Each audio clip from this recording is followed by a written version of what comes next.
12 ফেব্রুয়ারি জাতীয় সংসদ নির্বাচন ও গণভোট জাতির উদ্দেশ্যে ভাষণে জানালেন সিইসি। অবাধ সুষ্ঠু ভোটের প্রত্যয়। তাফসিল ঘোষণায় ইসিকে প্রধান উপদেষ্টার শুভেচ্ছা। তাফসিল ঘোষণায় সন্তুষ্ট বিএনপি। নির্বাচন সুষ্ঠু করার দায়িত্ব কমিশনের, বলেছেন মির্জা ফখরুল। ইসিকে সহায়তার আশ্বাস জামায়াতের। আয়োজনে নিরপেক্ষতার ঘাটতির অভিযোগ এনসিপি।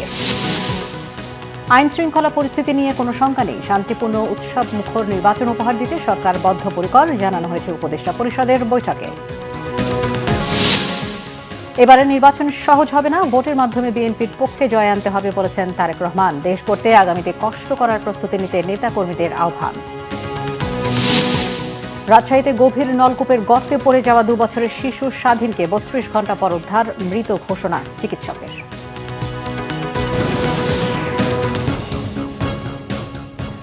দেখছিলেন ক্রাউন সিমেন্ট সংবাদ শিরোনাম। এবার বিস্তারিত। আগামী বছর 12 ফেব্রুয়ারি অনুষ্ঠিত হবে ত্রয়োদশ জাতীয় সংসদ নির্বাচন। একই দিনে অনুষ্ঠিত হবে গণভোট। প্রধান নির্বাচন কমিশনার এএমএম নাসির উদ্দিন সন্ধ্যায় জাতির উদ্দেশ্যে ভাষণের মাধ্যমে এই তফসিল ঘোষণা করেছেন। অবাধ, সুষ্ঠু ও নিরপেক্ষ ভোট আয়োজনের প্রত্যয় ব্যক্ত করেছেন সিইসি। ভয়ভীতি ও প্রলোভনের ঊর্ধ্বে উঠে স্বতঃস্ফূর্তভাবে ভোট দিতে জনগণের প্রতি আহ্বান জানিয়েছেন তিনি।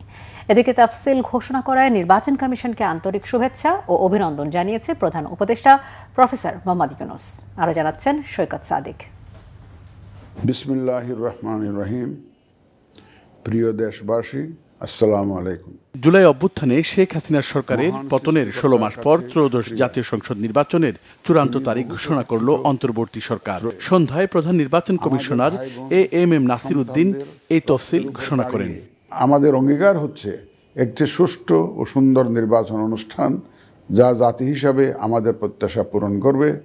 ভাষণে মহান মুক্তিযুদ্ধ ও জুলাই অভ্যুত্থানের শহীদদের স্মরণ করেন সিইসি। স্বাধীনতা, সার্বভৌমত্ব ও গণতন্ত্র সুসংহত রাখতে আগামী নির্বাচনের গুরুত্ব তুলে ধরেন তিনি। ভোট আপনার শুধু নাগরিক অধিকারই নয়, বরং পবিত্র আমানত ও দায়িত্ব। এই দায়িত্ব সচেতনভাবে আপনারা পালন করবেন, এ আমার বিশ্বাস। যে কোনো ভয়ভীতি, প্রলোভন, প্রবঞ্চনা এবং সীমাবদ্ধতার ঊর্ধ্বে উঠে নিঃসংকোচে আপনাদের ভোটাধিকার প্রয়োগ করুন। আপনাদের নিরাপদ ও উৎসবমুখর অংশগ্রহণ নিশ্চিতকল্পে সংশ্লিষ্ট সকল প্রতিষ্ঠান ও বাহিনী কাজ করবে। সিইসি সামাজিক যোগাযোগ মাধ্যমে কোনো ধরনের অপপ্রচার ও গুজবে কান না দিতে সবাইকে আহ্বান জানান। সেই সঙ্গে আসন্ন নির্বাচনে অংশ নেওয়া রাজনৈতিক দল ও প্রার্থীদের ভূমিকা কী হবে সেটাও উল্লেখ করেন। প্রিয় দেশবাসী, বর্তমান সময়ে সামাজিক যোগাযোগ মাধ্যমে বিভিন্ন বিভ্রান্তিমূলক তথ্য ছড়ানো হয়ে থাকে। দেশের প্রচলিত আইন অনুযায়ী এসব রোধে প্রয়োজনীয় ব্যবস্থা গ্রহণ করা হবে। আপনাদের প্রতি আমার বিশেষ অনুরোধ, অসত্য এবং অসৎ উদ্দেশ্যে প্রচারিত কোনো তথ্যে কান দিবেন না, গ্রহণ করবেন না। মনে রাখবেন, অসত্য তথ্য শেয়ার করাও শাস্তিযোগ্য অপরাধ। আমি এবার নির্বাচনে অংশগ্রহণে ইচ্ছুক প্রার্থী এবং দলসমূহের প্রতি দু একটি কথা বলতে চাই। আসুন আমরা আচরণবিধি মেনে একটি শান্তিপূর্ণ ও উৎসবমুখর নির্বাচন নিশ্চিত করি।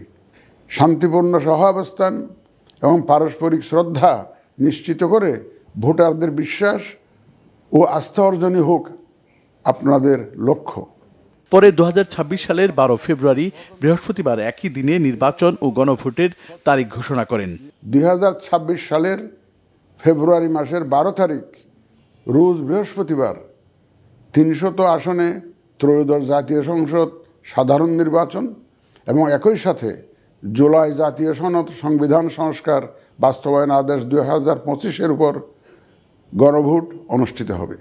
ঘোষিত তফসিল অনুযায়ী প্রার্থীদের মনোনয়নপত্র জমার শেষ তারিখ 29 ডিসেম্বর, যাচাই বাছাই 30 ডিসেম্বর থেকে 4 জানুয়ারি, প্রার্থিতা প্রত্যাহারের শেষ তারিখ 20 জানুয়ারি, প্রতীক বরাদ্দ 21 জানুয়ারি, আর প্রচার প্রচারণা হবে 10 ফেব্রুয়ারি পর্যন্ত।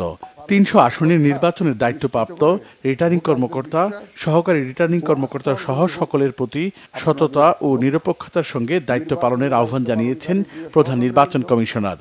নির্বাচন কমিশন স্বচ্ছতা, নিরপেক্ষতা এবং দৃঢ়তার সাথে দায়িত্ব পালনে বদ্ধপরিকর। সৈকত সাদিক, বাংলা ভিশন, ঢাকা। ত্রয়োদশ জাতীয় সংসদ নির্বাচনের ঘোষিত তফসিলকে বাংলাদেশের রাজনীতির জন্য নতুন অধ্যায় হিসেবে অভিহিত করেছেন বিএনপি মহাসচিব মির্জা ফখরুল ইসলাম আলমগীর। তিনি বলেন, এই নির্বাচনকে সুষ্ঠুভাবে সম্পন্ন করার দায়িত্ব নির্বাচন কমিশনের। তফসিল ঘোষণার পর তাৎক্ষণিক প্রতিক্রিয়ায় বিএনপি মহাসচিব একথা বলেন। তিনি আরও বলেন, তফসিল ঘোষণায় প্রমাণ হয়েছে বাংলাদেশ একটি কাঙ্ক্ষিত গণতন্ত্রের দিকে যাত্রা শুরু করেছে, যে গণতন্ত্রের উত্তরণের জন্য 1.5 যুগেরও বেশি সময় ধরে জীবন বাজি রেখে লড়াই সংগ্রাম করেছে এদেশের জনগণ। মির্জা ফখরুল আশা প্রকাশ করে বলেন, আগামী নির্বাচনে গণতন্ত্রপ্রিয় সব দল অংশ নেবে, একটি শান্তিপূর্ণ পরিবেশে ভোট অনুষ্ঠিত হবে এবং সেই নির্বাচনটি নিরপেক্ষ ও গ্রহণযোগ্য হবে। এক প্রশ্নের জবাবে মির্জা ফখরুল বলেন, নির্বাচন নিয়ে বিএনপির কখনোই কোনো শঙ্কা ছিল না। বিএনপি বরাবরই বলে এসেছে, নির্বাচনই সংকট উত্তরণের একমাত্র পথ। এটা আমাদেরকে আশ্বস্ত করেছে এবং আজকে এই ঘোষণার মধ্য দিয়ে প্রমাণিত হয়েছে যে নির্বাচন কমিশন এবং সরকার এবং রাজনৈতিক দলগুলো তারা এই নির্বাচন অনুষ্ঠান করতে চায় এবং জনগণের যে ভোটের অধিকার সেটাকে আপনার বাস্তবায়িত করতে চায় এবং সেটাকে নিশ্চিত করতে চায়, যেটা আমি মনে করি যে বাংলাদেশের রাজনৈতিক ইতিহাসে নিঃসন্দেহে একটি অত্যন্ত বড় উল্লেখযোগ্য একটা ঘটনা এবং এটাকে সুষ্ঠুভাবে পালন করা এবং সেটাকে অনুষ্ঠান করা এটা নির্বাচন কমিশনের দায়িত্ব।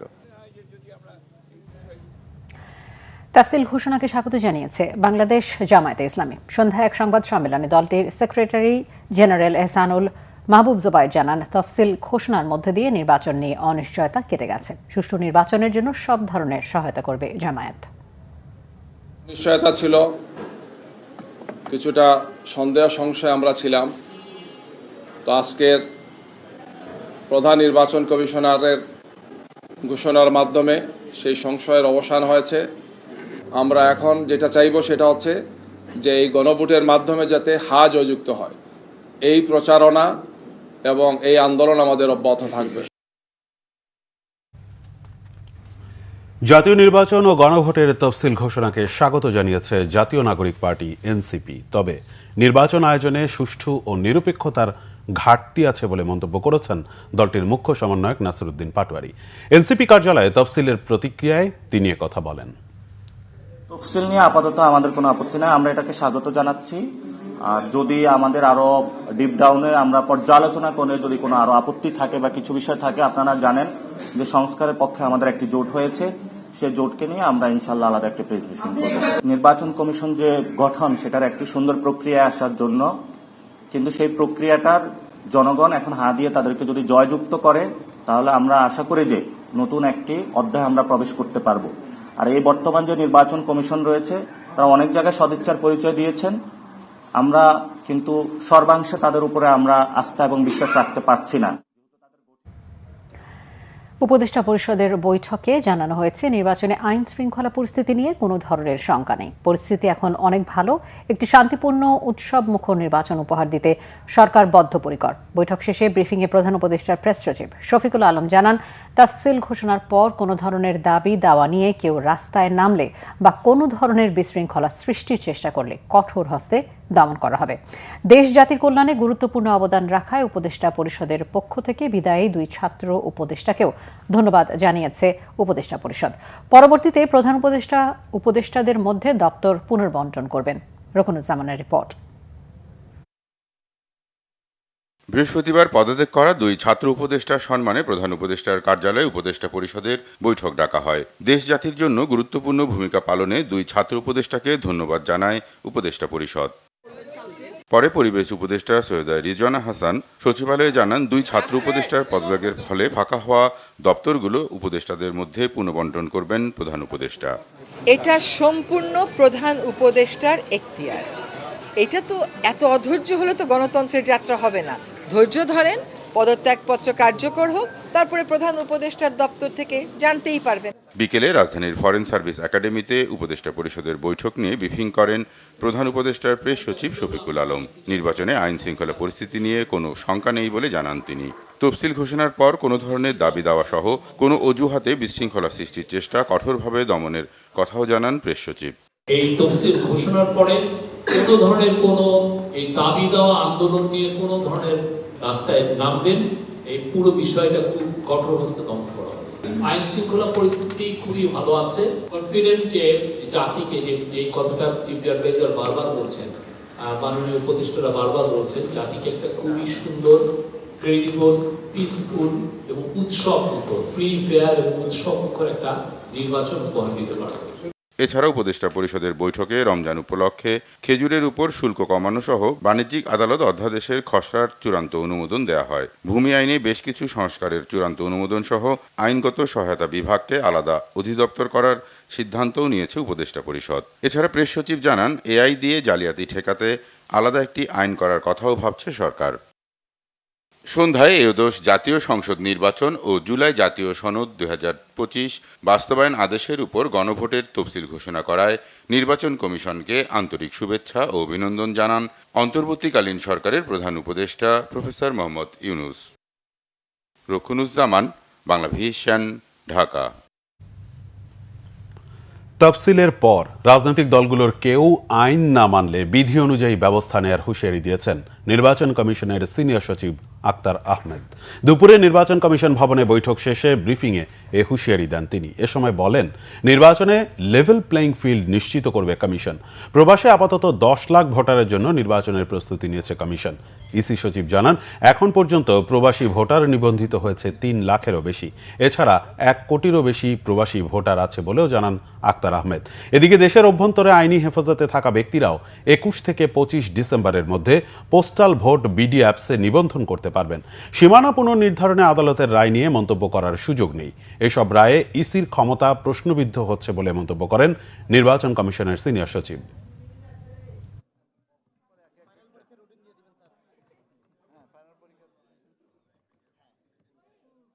লেভেল প্লেইং ফিল্ডের ক্ষেত্রে যে বিষয়গুলো প্রাসঙ্গিক হবে, আমরা সবটুকুই নিশ্চয়ই নিশ্চিত করব, যাতে কেউ অন্তত পক্ষে কোনো অভিযোগ না করতে পারেন। এখন কথাটা হচ্ছে যে এটা তো আমাদের দিক থেকেও যারা এর সাথে জড়িত রাজনৈতিক দলের, তাদেরও সদিচ্ছার ব্যাপার থাকতে প্রাসঙ্গিক। আমি বিশ্বাস করি, আমি আস্থা রাখি এবং আমি এটা অত্যন্ত দৃঢ়তার সাথে বলতে পারি যে সবাই সহযোগিতা করবেন। এখন আমার আশাবাদ নিশ্চয়ই বাস্তবায়িত হবে, এইটুকুই আমি বলতে পারি। কেউ যদি না মানেন, তাহলে তার জন্য আইনগতভাবে যে ব্যবস্থাটা আছে সেটা নেওয়া হবে। বিএনপির ভারপ্রাপ্ত চেয়ারম্যান তারেক রহমান বলেছেন, বিএনপি সরকার গঠন করতে পারলে সেই সরকার দলের হবে না, জনগণের সরকার হবে। যারা ভোট দিয়েছে তাদেরও, যারা দেননি তাদেরও সরকার হবে। তিনি বলেন, দেশকে গড়তে হলে সামনের দিনে কষ্ট করতে হবে। কষ্ট করলে সফল হবেন, কারণ বিএনপির একটি পরিকল্পনা আছে। বিএনপির দেশ গড়ার পরিকল্পনাকে বাস্তবে রূপ দিতে ঐকান্তিক প্রচেষ্টা চালাতে নেতাকর্মীদের প্রতি আহ্বান জানান দলের ভারপ্রাপ্ত চেয়ারম্যান। আহমেদ সারোয়ারের রিপোর্ট। বিএনপির দেশ গড়ার পরিকল্পনা কর্মসূচির ৫ম দিনে বৃহস্পতিবার রাজধানীর খামারবাড়ির কৃষিবিদ ইনস্টিটিউশন মিলনায়তনে বিভিন্ন জেলা নেতাদের নিয়ে করা দিনব্যাপী আয়োজনে বিকেলে লন্ডন থেকে ভার্চুয়ালি যোগ দেন দলের ভারপ্রাপ্ত চেয়ারম্যান তারেক রহমান। এতে তারেক রহমান জেলা নেতাদের উদ্দেশ্যে বলেন, এখনো তারা যদি সিরিয়াস না হন তাহলে দেশের অস্তিত্ব বিপন্ন হবে। তিনি বলেন, তারা যদি মাঠে নামেন, জনগণের দুয়ারে দুয়ারে যান, কি করবেন তা বলেন, তাহলে জনগণ অবশ্যই বিএনপিকে ভোট দেবে। মনে আছে 1 বছর 1.25 বছর আগে যে কথাটি বলেছিলাম যে সামনের নির্বাচন যা ভাবছেন তা না। আমরা রাজনীতি করছি দেশের জন্য, দেশের মানুষের জন্য। আমরা যদি সারাক্ষণ আমাদের নিজের কষ্টের কথা বলতে পারি, তো জনগণ কার কাছে যাবে? জনগণ কার কাছে গিয়ে তার কষ্টের কথা বলবে? আমাদেরকে এখন ওরকম একটি জায়গায় আসতে হবে। আমাদেরকে জনগণের প্রতিনিধিত্ব করতে হবে। জনগণ যাতে আস্থা রাখতে পারে আমাদের উপরে, আমাদেরকে সেভাবে নিজেদেরকে গড়ে তুলতে হবে। আপনি ইনশাল্লাহ আল্লাহর মতে যখন নির্বাচিত হবেন, আপনি যখন সরকার গঠন করবেন, তখন কিন্তু আপনি কোনো দলীয় সরকার নন। আপনি আপনাকে যারা ভোট দিয়েছে এবং যারা দেয় নাই, প্রত্যেকের সরকার আপনারা, এবং তখন আপনাকে সকলের জন্য কাজ করতে হবে। স্বৈরাচার দেশের অর্থনীতি, দেশের সমাজ ব্যবস্থা, দেশের শিক্ষা ব্যবস্থা, দেশের কৃষি ব্যবস্থা, যেটাই যেখানে রেখে গিয়েছে অসম্ভব ভঙ্গুর অবস্থায় রেখে গিয়েছে, ধ্বংসপ্রাপ্ত অবস্থায়, যুদ্ধবিধ্বস্ত দেশের মতো ধ্বংসপ্রাপ্ত অবস্থায় রেখে গিয়েছে। এই দেশকে যদি গড়তে হয়, একটি যুদ্ধবিধ্বস্ত দেশকে করার জন্য যেভাবে কষ্ট করতে হয় অসম্ভব, সামনের দিনে কিন্তু সেভাবেই আমাদেরকে কষ্ট করতে হবে। আমরা কষ্ট করলে সফল হবার সম্ভাবনা ইনশাল্লাহ এজন্যই বেশি যে আমাদের কাছে একটি পরিকল্পনা আছে যে আমরা কিভাবে কাজগুলো করব। অন্যদের কাছে এই পরিকল্পনা নাই। যদি পরিকল্পনা থাকতো তাহলে তো বাই নাও তারা বলতো তাদের পরিকল্পনার কথা। এখন বলবে, দেখবেন কয়েকদিনের মধ্যে বলবে আমাদেরগুলো দেখেছে জেনেছে তো। এবং আমরা যেই কাজগুলোর কথা বলেছি, আমরা কোনো স্বপ্ন দেখাচ্ছি না, আমরা পরিকল্পনা করছি, আমরা বাস্তবায়ন করতে চাই। এবং এই বাস্তবায়ন যদি করতে হয় সহকর্মীবৃন্দ, আপনাদের সহযোগিতা ছাড়া তো আমরা নির্বাচিত হলেও আপনাদের সহযোগিতা ছাড়া বাস্তবায়ন করতে পারবো না। তারেক রহমান বলেন, অন্যরা মিথ্যা বললেও বিএনপির কাছে এত বাস্তব বিষয় আছে যে মিথ্যে বলার দরকার হবে না। এই যে করব আমরা, এগুলো জনগণকে জানতে হবে। তো আপনারা ছাড়া জনগণের পক্ষে জানা সম্ভব না। আপনি যদি না যান, আরেকজন যাচ্ছে, সে গিয়ে মিথ্যা বিভ্রান্তি ছড়াচ্ছে জনগণের মাঝে। কাজে আপনি এই মিথ্যা বিভ্রান্তি বন্ধ তখনই হবে যখন আপনি মাঠে হাজির হয়ে যাবেন। শুনেছি, আমি বিভিন্ন জায়গায় দেখলাম কিছু ব্যক্তি গিয়ে মসজিদে গিয়ে তারা তাদের কথা বলছে। তারা যদি বলতে পারে, আপনি কেন বলতে পারবেন না? বললে সবাই বলবে, না বললে কেউ বলতে পারবেন না। আপনি আপনার এলাকায় সেভাবে ব্যবস্থা গ্রহণ করুন। দেশ গড়ার যে পরিকল্পনা, এই পরিকল্পনাকে আমরা আসুন বাস্তবে রূপ দেই। বাস্তবে রূপ দিতে হলে আমাদের জনগণের সমর্থন প্রয়োজন, এবং জনগণের সমর্থনকে দলের পিছনে আনতে হলে আপনাদের ঐকান্তিক প্রচেষ্টা এবং উদ্যোগ প্রয়োজন। আসুন আমরা সে উদ্যোগ গ্রহণ করি। তারেক রহমান বলেন, দল যার হাতেই ধানের শীষ দেখ না কেন, সবাইকে থাকতে হবে ধানের শীষের পক্ষে। আহমেদ সরওয়ার, বাংলা ভিশন, ঢাকা। সিসিইউতে চিকিৎসাধীন সাবেক প্রধানমন্ত্রী ও বিএনপি চেয়ারপারসন বেগম খালেদা জিয়া ডাক্তারদের সকল চিকিৎসা গ্রহণ করতে পারছেন। তার ব্যক্তিগত চিকিৎসক ও বিএনপির স্থায়ী কমিটির সদস্য ডাক্তার AZM জাহিদ হোসেন গতকাল এ তথ্য জানান। দর্শক, এই মুহূর্তে এভারকেয়ার হাসপাতালের সামনে আছেন সহকর্মী শুভ মাহফুজ। সরাসরি যুক্ত হচ্ছি তার সাথে। শুভ, বেগম খালেদা জিয়ার শারীরিক অবস্থা সম্পর্কে সর্বশেষ কি তথ্য আছে আপনার কাছে?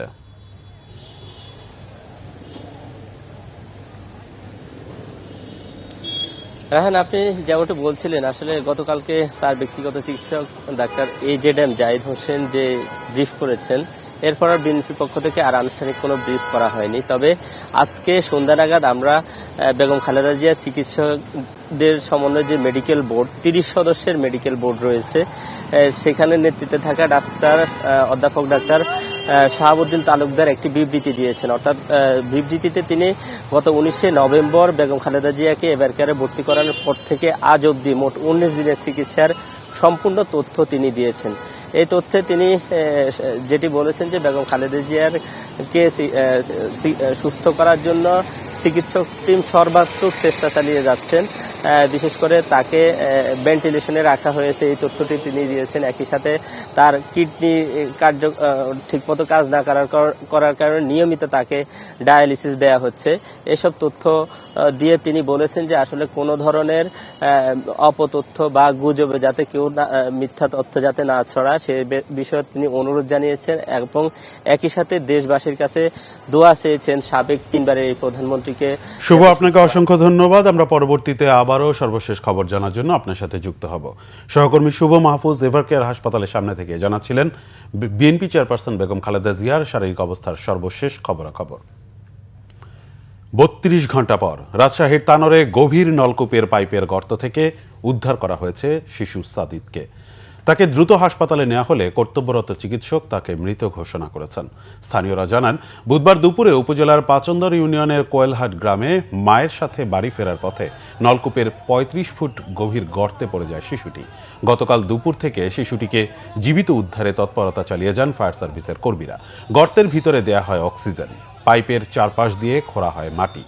শিশুটির বাবা রাকিব হোসেন জানান, বাড়ির পাশের জমিতে মায়ের সঙ্গে খেলা করে ফেরার পথে পরিত্যক্ত ডিপ টিউবওয়েলের বোরিং পাইপের গর্তে পড়ে যায় সাজিদ। বিষয়টি টের পেয়ে স্থানীয়রা প্রথমে উদ্ধারের চেষ্টা করে ব্যর্থ হয়। পরে ফায়ার সার্ভিসে খবর দেওয়া হলে 32 ঘন্টা পর শিশুটিকে উদ্ধার করতে সক্ষম হয় উদ্ধারকারী দল। বিচার বিভাগের জন্য আলাদা সুপ্রিম কোর্ট সচিবালয় উদ্বোধন করেছেন প্রধান বিচারপতি ডক্টর সৈয়দ রেফাত আহমেদ। অনুষ্ঠানে আইন উপদেষ্টা আসিফ নজরুল আশা করেন, বিচার বিভাগকে রাজনৈতিক দলগুলোর প্রভাবমুক্ত রাখতে সুপ্রিম কোর্ট সচিবালয় ভূমিকা রাখবে। আর আগামীতে নির্বাচিত সরকারের কাছে আইনের শাসন বজায় থাকবে বলে প্রত্যাশা প্রধান বিচারপতির। গালমান শফির রিপোর্ট। বিচার বিভাগের পূর্ণ স্বাধীনতা নিশ্চিতের লক্ষ্যে সুপ্রিম কোর্টের জন্য পৃথক সচিবালয় প্রতিষ্ঠায় গত 30 নভেম্বর সুপ্রিম কোর্ট সচিবালয় অধ্যাদেশ 2025 জারি করে আইন, বিচার ও সংসদ বিষয়ক মন্ত্রণালয়। বৃহস্পতিবার সুপ্রিম কোর্ট সচিবালয় উদ্বোধন করেন প্রধান বিচারপতি। অনুষ্ঠানে আইন উপদেষ্টা ডক্টর আসিফ নজরুল উপস্থিত ছিলেন। এ সময় আইনের শাসন ও গণতন্ত্র বজায় রাখতে আগামীতে নির্বাচিত সরকারের প্রতি আহ্বান জানান প্রধান বিচারপতি। আমাদের সাংবিধানিক ক্ষমতা বিচার কার্য পরিচালনা করা এবং বিচার ব্যবস্থা পরিচালনা করা, সেটা কিন্তু সব কিছু কনসেন্ট্রেটেড হয়ে গেল সুপ্রিম কোর্টের কাছে। এটা সাফল্য যতটা আমাদের অর্জন হবে, এটার ব্যর্থতাও কিন্তু আমাদের মেনে নিতে হবে। সবার কাছে আমার আহ্বান রইল, এই যে ধারাবাহিকতা, এই সচিবালয়ের ধারাবাহিকতা, আইনের শাসন বজায় রাখা, গণতন্ত্রকে বজায় রাখা, এই ধারাবাহিকতা যেন অটুট থাকে। আইনের শাসন ও রাজনৈতিক প্রভাবমুক্ত বিচার নিশ্চিতে এ দিনটি স্মরণীয় হয়ে থাকবে বলে জানান আইন উপদেষ্টা। অধস্তন আদালত যে আছে, ট্রায়াল কোর্ট আছে, সেগুলির উপর যে রাজনৈতিক সরকারের মন্ত্রীরা ছিল, বিশেষ করে আইনমন্ত্রীর কথা বেশি শোনা যেত। ওনারা অনেক ধরনের খবর করতেন, কে জামিন পাবে, কে জামিন পাবে না, কি রায় হবে, কিভাবে রায় হবে না। এখন আর রাজনৈতিক প্রভাব থাকবে না। এটা আইন মন্ত্রণালয়ের কাছ থেকে সম্পূর্ণভাবে বাংলাদেশের সুপ্রিম কোর্টে যে প্রধান বিচারপতি আছেন, ওনার নেতৃত্বে যে সচিবালয় আছে, সেখানে ন্যস্ত করা হয়েছে। এখন থেকে বিচার বিভাগের সকল প্রশাসনিক ও সাচিবিক দায়িত্ব পালন করবে সুপ্রিম কোর্ট সচিবালয়। গেলমান শফি, বাংলা ভিশন, ঢাকা। সংবিধানের ৫০ সংশোধনী বাতিলের শুনানি ২০২৬ সালের ৫ মার্চ পর্যন্ত মুলতবি করেছে আপিল বিভাগ। সংশোধনীর পুরোটা বাতিল চায় বিএনপি। বৃহস্পতিবার ৫০ সংশোধনীর হাইকোর্টের রায়ের বিরুদ্ধে আপিল বিভাগে শুনানি শুরু করে রাষ্ট্রপক্ষ।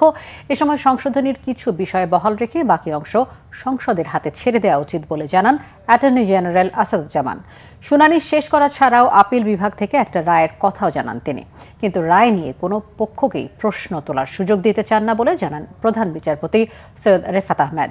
তিনি বলেন, ১৫ বছরের জঞ্জাল সরিয়েছি ১৬ মাসে। ২৪-এর গণ অভ্যুত্থানে শেখ হাসিনা সরকারের পতন হলে সংবিধানের ৫০ সংশোধনী বাতিল চেয়ে হাইকোর্টে রিট করা হয়।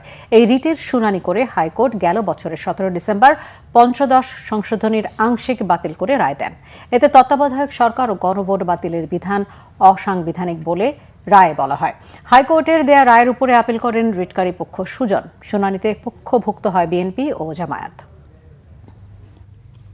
একবিংশ শতাব্দীর কঠিন চ্যালেঞ্জ মোকাবেলায় প্রস্তুত থাকতে ইস্ট বেঙ্গল রেজিমেন্টের সদস্যদের প্রতি আহ্বান জানিয়েছেন সেনাবাহিনী প্রধান জেনারেল ওয়াকারুজ্জামান। সকালে চট্টগ্রাম সেনানিবাসে ইস্ট বেঙ্গল রেজিমেন্টের ৩৮তম বাৎসরিক অধিনায়ক সম্মেলন ২০২৫ অনুষ্ঠানে তিনি কথা বলেন। সেনাবাহিনী প্রধান ইবিআরসিতে পৌঁছলে তাকে অভ্যর্থনা জানায় ২৪ পদাতিক ডিভিশনের জিওসি ও চট্টগ্রামের এরিয়া কমান্ডার এবং ইস্ট বেঙ্গল রেজিমেন্টের কমান্ড্যান্ট। সম্মেলনের শুরুতেই সেনাবাহিনী প্রধান ইস্ট বেঙ্গল রেজিমেন্টের গৌরবোজ্জ্বল ইতিহাসের কথা স্মরণ করে মহান স্বাধীনতা যুদ্ধে অংশগ্রহণকারী বীর শহীদদের আত্মার মাগফিরাত কামনা করেন। এছাড়াও ইস্ট বেঙ্গল রেজিমেন্টের কর্মকর্তাদের সাথে মতবিনিময়কালে এ রেজিমেন্টের প্রযুক্তিগত উন্নয়ন, দক্ষতা, ভবিষ্যৎ পরিকল্পনা সহ বিভিন্ন বিষয়ে আলোকপাত করেন।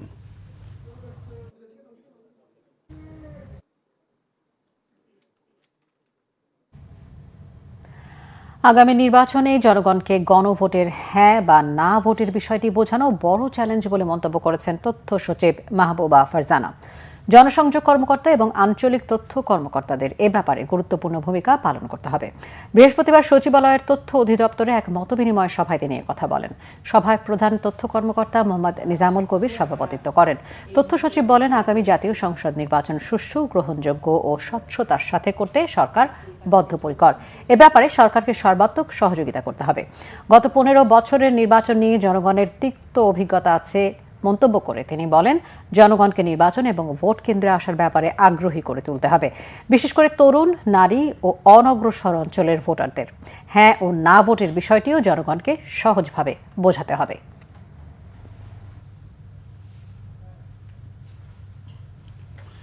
টাকা চুরি নিয়ে কথা কাটাকাটি এবং ক্ষোভের জেরেই মা ও মেয়েকে হত্যা করে গৃহকর্মী আয়েশা। রাজধানীর মোহাম্মদপুরে আলোচিত এই জোড়া খুনে গ্রেফতার গৃহকর্মী আয়েশাকে জিজ্ঞাসাবাদের পর সংবাদ সম্মেলনে এই তথ্য জানিয়েছেন অতিরিক্ত commissioner S M Nazrul Islam. এদিকে আয়েশার ৬ ও তার স্বামীর 3 দিনের রিমান্ড মঞ্জুর করেছে আদালত। এবছরের জুলাই মাসে 8,000 টাকা ও স্বর্ণের আংটি চুরির ঘটনায় আয়েশার নামে অভিযোগ করা হয়েছিল।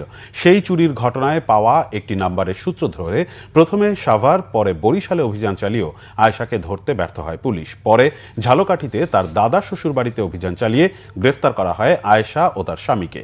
বৃহস্পতিবার সকালে মিন্টু রোডে সংবাদ সম্মেলনে পুলিশ জানায়, হত্যার আগের দিন আয়েশা ওই বাসা থেকে 2,000 টাকা চুরি করে। সেজন্য তাকে পুলিশে দিতে চেয়েছিল লায়লা আফরোজ। খুনের পর আয়েশা ল্যাপটপ ও মূল্যবান সামগ্রী লুট করে পালিয়ে যায়।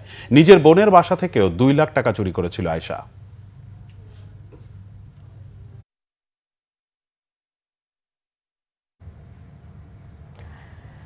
মন্দিরের জায়গায় অবৈধ দোকান নির্মাণে বাধা দেয়ায় এবারে দিনে দুপুরে গুলি করে হত্যা করা হলো এক ব্যবসায়ীকে। বুধবার দুপুরে রাজধানীর সূত্রাপুর শ্যামবাজার কাঁচাবাজার এলাকায় এই ঘটনা ঘটে। নিহত আব্দুর রহমান শ্যামবাজার কাঁচাবাজার মালিক সমিতির সাবেক সভাপতি ছিলেন। স্বজনদের দাবি, মন্দিরের জায়গায় মার্কেটের দোকান স্থাপন নিয়ে দীর্ঘদিন ধরে নয়নের সাথে বিরোধ চলে আসছিল আব্দুর রহমানের। এরই জের ধরে আজ দুপুরে তাকে হত্যা করে পালিয়ে যায় অভিযুক্ত নয়ন। বিস্তারিত ফজর রাব্বির প্রতিবেদনে। বুধবার দুপুর 12টা রাজধানীর সূত্রাপুর কাঁচাবাজার এলাকার একটি সিসিটিভি ফুটেজে দেখা যায় মুখ ঢেকে কালো ড্রেস পরিহিত এক যুবক ও তার সহযোগীরা হেঁটে যাচ্ছে। এর কয়েক মিনিট পর ওই একই রাস্তা ধরে হেঁটে যান ব্যবসায়ী আব্দুর রহমান।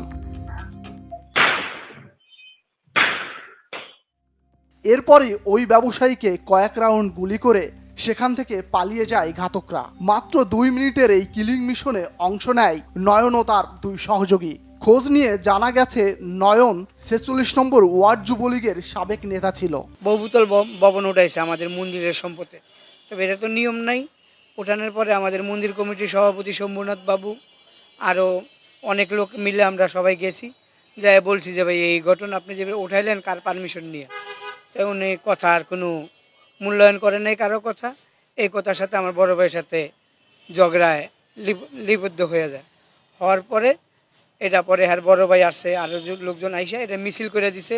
আর বছরখানেক আগে এই ব্যাপারে মামলাও আছে। 12টা 30 সেকেন্ড দুপুরবেলা, তখন মনে করেন শুট করে মাথার ভিতরে এক রাউন্ড মাটিতে মারছে, একটা ওনার মাথায় মারছে। প্রত্যক্ষদর্শীরা জানায় মাথায় 3 রাউন্ড গুলি করে স্পট থেকে দৌড়ে পালিয়ে যান নয়ন ও তার সহযোগীরা। স্বজন ও পরিবারের দাবি, মন্দিরের জায়গায় অবৈধ দোকান নির্মাণকে কেন্দ্র করে দীর্ঘদিন ধরে নয়নের সঙ্গে আব্দুর রহমানের বিরোধ চলে আসছিল। নয়নের পিছের থেকে হাত দিয়া ভাই কই যান, দোকানে যাননি? তা আমার বোন জামাকে হ্যাঁ আমি দোকান যেতে আসি, ঠিক আছে। কয় আরও 2 জন ছিল পিছে, তো নয়ন পিছের থেকে গান বাল করে কপালে এই জায়গায় ঠেকাইছে, ঠিক এই জায়গায় একটা ঠেকাইছে, গুলিটা ভিতরে ঢুকছে। আরেকটা জন পাবলিকে ছিল আশেপাশে, পাশাপাশি চায়ের দোকান ছিল, ওনারা দেখছে। তো ওনারা দৌড় দেওয়ার জন্য আরেকটা গুলি করছে, মানে জমি নিয়েছে যেন সবাই সরে জায়গা। এরপরে দৌড় দিছে। তো ওইখানকার এলাকায় কয়েকজন দৌড়াদৌড়ি করে দৌড়তে গেছে, ও আর পালাই গেছে। এই ঘটনায় সূত্রাপুর থানায় মামলা করেছে নিহতের পরিবার। থমথমে পরিস্থিতি বিরাজ করছে সূত্রাপুর এলাকায়। ফজলে রাব্বি, বাংলাভিশন, ঢাকা। জুলাই গণ আন্দোলনে ঢাকা বিশ্ববিদ্যালয়ের শিক্ষার্থীদের উপর তৎকালীন ভিসি মাকসুদ কামালের নেতৃত্বে হামলা এবং নির্যাতন হয়েছিল। ওই নির্যাতন ও হামলার ঘটনায় মাকসুদ কামাল, ছাত্রলীগ ও যুবলীগের নেতৃবৃন্দ এবং ঢাবির তৎকালীন প্রশাসনে যারা ছিলেন তাদের মানবতাবিরোধী অপরাধে বিচারের দাবি করেছেন ডাকসুর সহ সভাপতি সাদিক কায়েম। বৃহস্পতিবার আন্তর্জাতিক অপরাধ ট্রাইব্যুনালের তদন্ত কর্মকর্তার কাছে সাক্ষ্য দিয়ে সাংবাদিকদের তিনি এসব কথা বলেন। জবানবন্দিতে তিনি জুলাই আন্দোলনে ঢাকা বিশ্ববিদ্যালয়ের শিক্ষার্থীদের উপর নির্যাতনের চিত্র তুলে ধরেন। এ সময় তিনি অভিযোগ করে বলেন, তৎকালীন ভিসি মাকসুদ কামালকে বাঁচানোর জন্য অন্তর্বর্তী সরকারের পক্ষ থেকে এবং ঢাকা বিশ্ববিদ্যালয়ের শিক্ষকদের একাংশ বাঁচানোর চেষ্টা চালাচ্ছে, কিন্তু কোনোভাবেই তাকে মানবতাবিরোধী অপরাধের বিচার থেকে রক্ষা করা যাবে না। এদিন আরও সাক্ষ্য দেন ডাকসুর সাহিত্য সম্পাদক মুহাদ্দিক আলী ইবনে মোহাম্মদ ও পরিবহন বিষয়ক সম্পাদক আসিফ আব্দুল্লাহ। সচিবালয় ভাতার দাবিতে আন্দোলনকারী 4 জন কর্মচারীকে আটক করেছে পুলিশ। সরকারি আদেশ অমান্য করে বিক্ষোভ সমাবেশ করা এবং উস্কানিমূলক কর্মকাণ্ডের অভিযোগে তাদের আটক করা হয়। সরকারি কর্মচারী সংযুক্ত পরিষদের দেয়া আলটিমেটামকে কেন্দ্র করে বৃহস্পতিবার বিকেল 3টার দিকে অর্থ মন্ত্রণালয়ের 11 নম্বর ভবনের সামনে নিরাপত্তা জোরদার করে আইন শৃঙ্খলা বাহিনী। মোতায়েন করা হয় পুলিশ, বিজিবি সহ আইন শৃঙ্খলা বাহিনীর বিপুল সংখ্যক সদস্যকে। উত্তেজনার মধ্যে বিভিন্ন মন্ত্রণালয়ের কর্মীরা সচিবালয়ের বাদামতলায় জড়ো হন। এ সময় আন্দোলনকারীদের ঘিরে রাখে পুলিশ। তারা মিছিল, স্লোগান না দিয়ে আন্দোলনকারীদের শান্তিপূর্ণ অবস্থানের অনুরোধ জানান। পরে এক পর্যায়ে আন্দোলনে নেতৃত্ব দেয়া সংযুক্ত পরিষদ সভাপতি বাদিউল কবির, সহ সভাপতি শাহিন গোলাম রাব্বানী ও সাধারণ সম্পাদক নিজামউদ্দিন সহ 4 জনকে আটক করে পুলিশ। 20% সচিবালয় ভাতার দাবিতে বুধবার নজিরবিহীনভাবে অর্থ উপদেষ্টাকে 6 ঘণ্টা অবরুদ্ধ রাখার ঘটনার সূত্র ধরে তাদেরকে আটক করে পুলিশ। সদ্য পদত্যাগী উপদেষ্টা আসিফ মাহমুদ ও মাহফুজ আলমের বিরুদ্ধে দুর্নীতির অভিযোগ এনে তা তদন্তের দাবিতে বিক্ষোভ মিছিল করেছে তৃণমূল জাতীয় নাগরিক পার্টি। সন্ধ্যায় রাজধানীর বাংলা মোটরে এনসিপির কেন্দ্রীয় কার্যালয়ের সামনে বিক্ষোভের মধ্য দিয়ে তৃণমূল এনসিপি নামের রাজনৈতিক দলের আত্মপ্রকাশ ঘটল। সদ্য বিদায়ী স্থানীয় সরকার উপদেষ্টা আসিফ মাহমুদ সজীব ভুইয়া এবং তথ্য উপদেষ্টা মাহফুজ আলমের বিরুদ্ধে দুর্নীতির অভিযোগ এনে তা তদন্ত করতে দুর্নীতি দমন কমিশন দুদকের প্রতি আহ্বান জানানো হয় বিক্ষোভ মিছিল থেকে। বিক্ষোভকারীরা 2 ছাত্র উপদেষ্টার বিরুদ্ধে নানা ধরনের স্লোগান দেন। তারা অভিযোগ করেন, জুলাই চেতনার সাথে বিশ্বাসঘাতকতা করে নানা ধরনের দুর্নীতি করেছেন বিদায়ী 2 ছাত্র উপদেষ্টা। তাদের দৃষ্টান্তমূলক শাস্তি দাবি করেন তৃণমূল এনসিপির নেতারা। সততা ও নীতির উপর থেকে বাংলাদেশপন্থী রাজনীতি যারা করতে চান তাদের তৃণমূল এনসিপিতে যোগ দেওয়ার আহ্বান জানান নেতারা। আরও কিছু খবর নিয়ে রয়েছে ডেস্ক রিপোর্ট।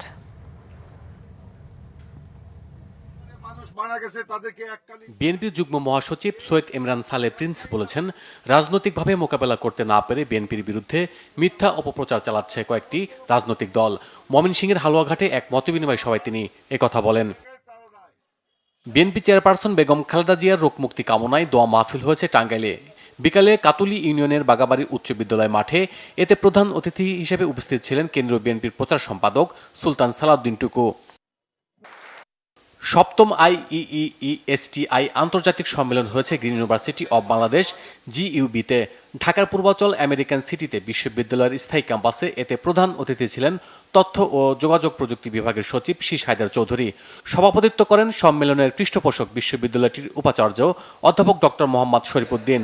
ক্যাম্পাসের বহুমুখী মিলনায়তনে এতে বিশেষ অতিথি ছিলেন IEEE বাংলাদেশ সেকশনের চেয়ারম্যান অধ্যাপক ডক্টর এম ইমামুল হাসান ভুইয়া, গ্রিন ইউনিভার্সিটির উপ উপাচার্য অধ্যাপক ডক্টর খাজা ইফতেখার উদ্দিন আহমেদ, সম্মেলনের জেনারেল সেক্রেটারি অধ্যাপক doctor Mohammad Abdur Razzak, organising secretary অধ্যাপক ডক্টর মোহাম্মদ সাইফুল আজাদ। দেশের স্পিনিং শিল্প রক্ষায় গার্মেন্টস পণ্য রপ্তানির উপর দেশীয় সুতা ব্যবহারকারীদের জন্য সরকারের কাছে 10% প্রণোদনার দাবি জানিয়েছেন স্পিনিং শিল্প শ্রমিক কর্মচারী ও কর্মকর্তারা। তারা বলেছেন, বৈশ্বিক প্রতিযোগিতা সহ বিভিন্ন চ্যালেঞ্জের কারণে বর্তমানে শিল্পটি খুবই সংকটময় পরিস্থিতিতে রয়েছে। এরই মধ্যে বন্ধ হয়েছে প্রায় 40 শিল্প কারখানার উৎপাদন। শিক্ষার্থীদের শারীরিক ও মানসিক বিকাশ এবং সুস্থ জীবনধারায় উৎসাহিত করতে বার্ষিক ক্রীড়া প্রদর্শনী করেছে স্কলাস্টিকা স্কুলের বনানী ও গুলশান শাখা। বনানীর চেয়ারম্যান বাড়ির মাঠে এতে অংশ নেন বিদ্যালয়ের শিশু শ্রেণী ও 2য় শ্রেণীর শিক্ষার্থীরা। প্রধান অতিথি ছিলেন 16বার জাতীয় দ্রুততম নারীর খেতাবজয়ী দৌড়বিদ শিরিন আক্তার। অনুপ্রেরণামূলক বক্তব্য দেন প্রতিষ্ঠানটির প্রিন্সিপাল সৈয়দা ফারদা ফারহানা আলম। সার্বিক তত্ত্বাবধানে ছিলেন ক্রীড়া শিক্ষক মোহাম্মদ আলাউদ্দিন, খালেদ হাসান সৌরভ এবং ইভেন্টস প্রধান রেহনুমা ওয়াসিম।